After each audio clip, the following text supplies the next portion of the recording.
இந்த நாளிலும் 147ஆம் சங்கீதம் அதனுடைய 13வது வசனத்தை வாசிக்கிறேன்.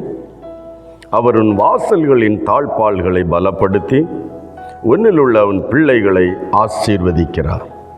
தாழ்பாள்கள் பலம் இருந்தால், தேவ பலத்தோடு ஆமேன் பாதுகாக்கப்பட்டால் சத்துரு நுழைய முடியாது.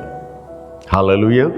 பிள்ளைகளை ஆமேன், அதிலும் வாலிப இளம் வயது அந்த நேரங்களில் சத்துரு கொள்ளை கொண்டு போய் விடாதபடி, உலக ஆசை இச்சைகளை ஆமேன் சிக்க வைத்து விடாதபடி இருக்க தேவ சந்நிதியில் ஆண்டவர் தந்திருக்கிற இந்த வார்த்தை நம்ம தியானிக்கும் போது, வாதை நுழையாதபடி, வஞ்சக ஆவிகள் நுழையாதபடி, பில்லிசூனிய வல்லமைகள் நுழையாதபடி தேவன் நம்முடைய வாசல்களின் தாழ்பாள்களை பலப்படுத்தினால் ஆமென், நம்முடைய பிள்ளைகள் ஆசீர்வதிக்கப்படுவார்.